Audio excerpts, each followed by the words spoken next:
이번 시간에 우리 기출문제 따라잡기 문제를 같이 한번 풀어보도록 하겠습니다. 다음 중 윈도우의 설정의 이제 접근성이요. 접근성에 대한 설명이 다 옳지 않은 것은 그렇게 이제 문제가 나왔어요. 우리가 이제 접근성이라는 거는 일반 사람들이 쓰는 게 아니라 이 접근성이라는 거는 신체 이제 장애가 있거나 컴퓨터에 이제 익숙하지 않은 그런 사람들이 컴퓨터를 이제 보다 쉽고 보다 편리하게 사용할 수 있게 키보드가 됐든 소리가 됐든 마우스가 됐든 이런 여러 가지를 설정을 이제 변경할 때 사용하는 곳이 우리 이제 접근성이라는 곳이요. 1번부터 보자고요. 1번에 보니까 이제 키보드의 숫자 키패드요. 키보드의 오른쪽 끝에 보게 되면 1, 2, 3, 4, 5, 6, 7, 8, 9 하고 이렇게 이제 숫자가 모여 있죠. 그 부분을 보고 우리가 이제 숫자 키패드 그렇게 이제 부르는데 그 숫자 키패드를 이용해서 마우스 포인터를 움직이도록 그렇게 이제 설정할 수 있다. 그거 이제 할 수가 있죠. 그 다음에 2번에 보니까 내레이터요. 내레이터의 시작과 중지 바로가기 키요. 시작하고 중지를 시킬 때 그때 이제 단축키 바로가기 키는 윈도우 알트 엔터다 하고 나는데 얘가 이제 잘못됐네요. 그래서 우리 내레이터의 시작과 중지를 시킬 때 그때 이제 쓰는 단축키가 윈도우 알트 엔터가 아니라 윈도우 컨트롤 엔터예요. 그래서 우리 옳지 않은 거 잘못된 게 2번에 있네요.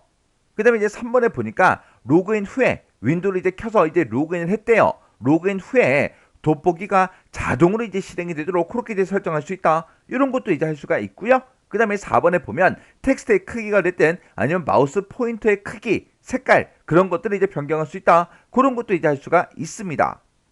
그러면 이 접근성 같은 경우에는 우리 이제 시험 문제로 이제 자주 출제가 되는 그 내용인데 이 접근성에 대해서 간단하게 정리 좀 하고 지나가자고요. 우리 접근성에 보게 되면 이제 비전이라고 있었죠. 얘는 시각이 이제 불편한 그런 사람들을 위해서 텍스트의 크기가 됐든 아니면 시각 효과 이런 것들을 이제 설정하는 것을 보고 얘기합니다. 해서 텍스트의 크기는 시각이 이제 불편한 사람들을 위해서 텍스트의 크기가 됐든 시각적인 그런 효과를 설정할 때 쓰는 거고요. 시각 효과라는 거는 우리 이제 스크롤 막대를 항상 표시해 달라. 아니면 투명도 효과 같은 것들 그런 것들을 이제 지정하거나 애니메이션 효과 아니면 이제 알림 시간 제한 같은 거 그런 것들을 이제 설정할 때 우리가 시각 효과 이곳에서 이제 해주면 됩니다. 그 다음에 시각이 이제 불편한 그런 사람들을 위해서 커서가 됐든 포인터가 됐든 내레이터가 됐든 이런 것들을 이제 설정하는 그 곳이 우리 이제 시각이라는 곳이었어요.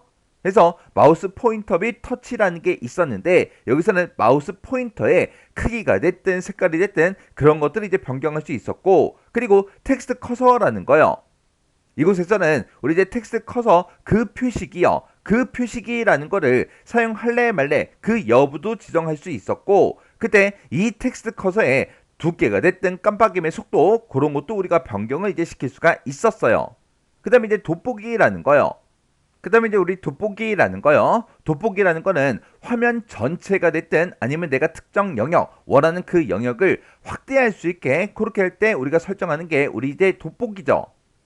그래서 우리가 윈도우 키를 꾹 누른 그 상태에서 더하기가 됐든 빼기가 됐든 이런 것들을 이제 내가 누르게 되면 화면이 100%부터 시작해서 1600%까지 그렇게 이제 확대 축소를 우리가 시킬 수가 있어요.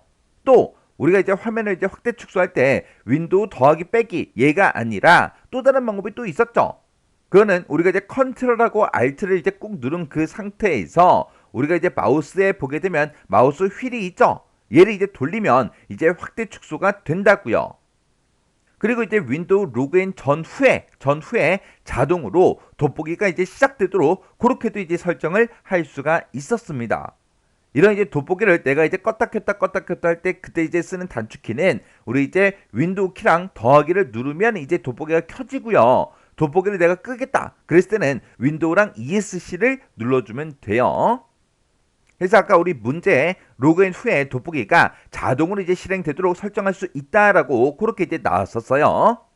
그 다음에 이제 그 밑에 보게 되면 이제 대비 테마라고 있어요. 얘는 이제 고유 색을 사용해서 색상 대비를 이제 강하게 해서 텍스트가 됐든 앱이 됐든 이런 것들이 보다 더 뚜렷하게 그렇게 이제 표시되도록 그렇게도 이제 설정을 할 수가 있었어요. 그 다음에 이제 우리 내레이터라는 거요. 내레이터라는 거는 화면에 있는 모든 텍스트를 내레이터가 소리내서 읽어주도록 그렇게 이제 설정하는 거였죠.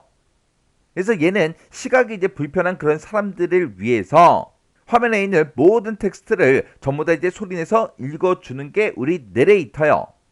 이 내레이터를 이제 껐다 켰다는 그 단축키가 우리 윈도우 컨트롤 엔터예요. 그 다음에 이제 청각이 이제 불편한 사람들을 위해서 볼륨의 크기가 됐든 아니면 시각적인 알림이 됐든 아니면 자막이 됐든 이런 것들을 이제 설정하는 곳이 우리 이제 청각이라는 곳이 따로 있었습니다. 그래서 지금 여기 오디오라고 되어 있는데 이제 모노 오디오 얘를 이제 사용할래 말래 그런 여부를 이제 우리가 설정할 수 있었고 오디오 알림 중에 청각이 이제 불편하니까 어떤 특정 소리가 났을 때 화면에 이제 깜빡깜빡거릴래 안 할래 그런 것도 우리가 설정할 수가 있었어요. 그래서 활성창에 제목 표시를 이제 깜빡깜빡거리게 아니면 활성창 자체가 이제 깜빡깜빡거리게 아니면 전체 화면이 이제 깜빡깜빡거리게 그런 것들을 이제 설정할 수 있었죠. 그 다음에 그 밑에 보면 이제 캡션이라고 있습니다. 얘는 이제 라이브 캡션 이걸 이제 설정할 수 있다 그렇게 이제 되어 있죠. 여기서 얘기하는 라이브 캡션이라는 거는 인공지능을 이제 기반으로 한 그런 이제 접근성 기술을 보고 얘기하는데 이 라이브 캡션이라는 게 컴퓨터에 재생되는 모든 오디오의 음성을 실시간으로 이제 분석을 해서 화면에 자동으로 이제 자막을 이제 생성해 주는 걸 보고 라이브 캡션 그렇게 이제 불러요. 그래서 우리 자막의 색이 됐든 아니면 투명도가 됐든 글꼴이 됐든 크기가 됐든 효과가 됐든 배경색이 됐든 이런 것들을 이제 설정할 수 있었습니다. 그 다음에 이제 우리 상호작용이라는 거요. 얘는 이제 키보드가 됐든 마우스가 됐든 이런 것들이 없는 그 경우에 대체 입력 장치를 사용할 수 있도록 그렇게 이제 설정하는 곳이었어요. 그래서 이 상호작용을 보게 되면 이제 음성이다, 키보드다, 마우스다, 아이 컨트롤하고 이런 것들이 있는데 그때 이제 음성이라는 거요. 얘는 이제 음성 XX라고 되어 있죠. 얘는 음성만으로 우리 텍스트를 입력하고 장치를 제어할 수 있도록 그렇게 이제 설정하는 걸 보고 얘기하고요. 그 다음에 이제 음성 입력 그러면 말 그대로 내가 말한 그 음성을 텍스트로 이제 쉽게 입력하는 걸 보고 우리가 음성 입력이다 그렇게 이제 부르는 거예요. 그 다음에 이제 키보드요. 키보드는 고정키다, 토글키다, 필터키다 이런 것들을 이제 사용할래 말래 그 여부도 이제 지정할 수 있었고 그리고 화상 키보드 XX키에 밑줄을 이제 표시할래 말래 그런 것도 이제 설정할 수가 있었어요. 그 다음에 이제 우리 마우스라는 곳이요. 마우스는 키보드의 오른쪽에 보게 되면 우리 이제 숫자 키패드 있죠. 그 숫자 키패드를 이용해서 마우스 포인터를 이제 이동시킬 수 있도록 그렇게 이제 설정하는 것이 우리 마우스였어요. 그 다음에 이제 우리 아이 컨트롤이요. 이 아이 컨트롤은 우리가 이제 일반적인 그런 컴퓨터에 사용하는 게 아니라 아이 컨트롤을 이제 지원하는 그런 장치가 컴퓨터에 이제 설치가 되어 있어야 사용할 수 있는 거예요. 그래서 아이 컨트롤 얘를 이제 지원하는 그런 장치가 이제 설치가 되어 있으면 시선 추적 기술 얘를 이제 사용해서 마우스를 이제 제어하거나 아니면 이제 화상 키보드로 텍스트를 이제 입력한다거나 텍스트 음성 변환을 사용해서 다른 사람들과 이제 통신을 이제 할 수가 있어요. 그래서 여기에 보게 되면 이제 I라는 그 말이 들어갔죠. 그래서 눈의 움직임으로 컴퓨터를 이제 제어할 수 있도록 그렇게 이제 설정하는 곳을 우리가 I 컨트롤 그렇게 이제 부르는 거예요. 그래서 우리 접근성에서는 지금처럼 이렇게 여러 가지를 이제 설정할 수가 있었습니다.